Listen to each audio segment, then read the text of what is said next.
जय श्री राधे महाराज जी। महाराज जी, मुझे मेरी पत्नी के प्रति बिल्कुल भी आकर्षण नहीं आ रहा। दूसरी स्त्रियों के प्रति मन आकर्षित होता है। नहीं मन को होना चाहिए। समझाना, नहीं, किसका समझाते प्रश्न है? समझाते थक गया। हाँ, नहीं, बिल्कुल नहीं होना चाहिए बच्चा। खास बात समझो तुम, देखो अब खास बात ये है कि ये चमड़ी का खेल है। यहाँ मलाशय, मूत्राशय है। कुछ खास बात कहीं सोने के नहीं लगे अंग, कहीं हीरा जवाहरात के अंग नहीं बने। सब मांस के बने और सब मलमूत्र के द्वार हैं। केवल वो बुद्धि मलिन हो चुकी है, इसलिए आकर्षण है। तो उस आकर्षण को मिटाने के लिए हमारे शास्त्र ने पाणि ग्रहण संस्कार ब्याह का कि आप सीमित होकर करोगे तो एक दिन आपको अपने आप वैराग्य हो जाएगा। सच्ची मानना, आप एक पत्नी में आसक्त हो जाइए, कुछ दिनों के बाद आपको घृणा होने लगेगी। यार क्या है इसमें, आने लगे, क्योंकि इसमें सुख लगे।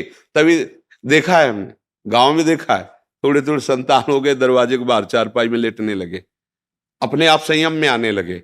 धर्म, अगर आप दूसरी माताओं बहनों की तरफ देखोगे तो ये लिख लो हमारी बात, तुम्हारी कामाशक्ति बढ़ती जाएगी और तुम्हें ऐसा विश्वास होगा कि इसमें सुख है, और वो ऐसी जगह फंसाएगा कि तुम्हारी फिर जो हालत होगी वो ना अंदर से ना बाहर से तुम झेल नहीं पाओगे। पक्की बात है, पक्की बात। जब बिगड़ जाएगा ना आचरण तुम्हारा, तो फिर ना अंदर सुधर पाओगे ना बाहर तुम रह पाओगे। जो पराई स्त्री पर नजर डालते, कितने दिन छुपोगे? एक दिन जब चौड़े पे आओगे तो कोई ना कोई है ना उस स्त्री का, भाई होगा, पिता होगा, पति होगा, कोई ना कोई तो है संरक्षा में। और कोई नहीं है तो काल है।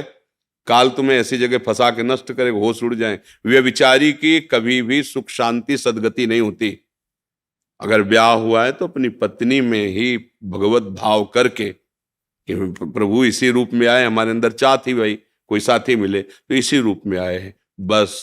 और शांत, ये उद्दंडता अगर बनी रही तो दुर्गति पक्की है, पक्की। इसलिए मतलब ये नेत्र चराना बंद करो। ये नेत्रों को जो चराना होता है ना, हाँ, ये दैवी शक्ति है। जितना बुरा देख करके सोचोगे उतने तुम्हारे सुकृत नष्ट हो जाएंगे और आगे तुम्हें दुख मिलेगा पक्का। इसलिए बहुत होश में रहो, बहुत होश में। जरा सी गलती तुम्हारे कई जीवनों को नष्ट कर देगी। देखो, एक बीच में हमें किसी ने बताया था कि वहाँ कोई स्कूटी से लड़की जा रही थी, उसकी स्कूटी खराब हुई और चार लोग ट्रक वाले ऐसे खड़े थे, जो काम दुकान जानते हैं, ले गए और गंदे आचरण करके तेल डाल के उसे जला के मार दिया। दूसरे दिन पता चला कि सुबह ही उनको वहीं गोली मार दी थी, वहीं मार दी गई थी। शायद ये हैदराबाद की तरफ ऐसे कहीं किसी ने देखा। परिणाम देखो ना, देखो ना, ये इतना ही थोड़ी परिणाम है। ये तो यहाँ का हुआ व्यवस्था। आगे जो व्यवस्था होगी वो इतनी बुरी व्यवस्था है नरक में कि वहां कोई किसी की सुनता नहीं, वहां कोई सिफारिश नहीं, वहां मरना नहीं। वहां अगर कोलू में पेरे जा रहे हो तो पूरे चैतन्य, एकदम बेहोश नहीं, बार बार। तो इसलिए जो पराई स्त्री के साथ संभोग की तो वो लोहे का खंभ तपता हुआ आग की ज्वाला की तरह 10-10 हजार वर्ष तक चिपकाया जाता है। जलते रहो, मरना है नहीं। ऐसा अगर स्त्री कोई पराये पुरुष के साथ ऐसा, बहुत होश में, ये मिथ्या नहीं है। जैसे अभी आपको लगता है क्या कानून है यार, जो कर फंस जाओ जरा सा, तुम्हारे ऊपर केवल कानून में जाके रिपोर्ट हो जाए कि आप छेड़ रहे थे, आप ऐसा कर, फिर देखो क्या होता है। अगर आप प्रमाणित पाए गए तो आपको सजा हो सकती है, आजीवन कारावास या जो भी दंड मिल सकता है। तो है ना दंड विधान, तुम्हारी मनमानी से थोड़ी है। ऐसे ही ये भागवतिक दंड विधान जो नरक, अरे कहां नरक स्वर्ग, ऐसा नहीं है। जेल है ना भारत में, दंड विधान है ना।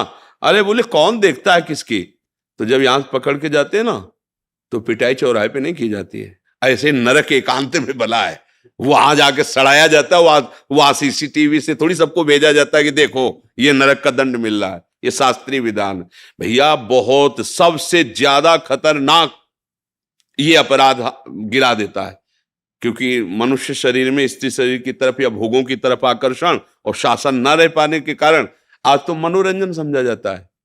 शास्त्रीय मर्यादाएं, धर्म, इनकी तरफ तो वृत्ति नहीं जा रही, इसको तो मनोरंजन कि यार कुछ नहीं इसमें नहीं, आज तुम्हारा इधर कल उधर, ऐसा नहीं, फिर दुर्गति भी भोगनी पड़ती है। ये भारत देश है, परम पवित्र देश है, ये धर्म के अनुसार चलने वाला देश है।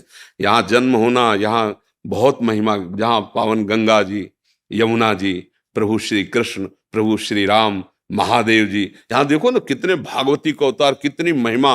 और ऐसे देश में पैदा होके विदेशी आचरणों का अनुकरण करे, बहुत सावधान, बहुत सावधान, ये गलती होने ही ना पावे।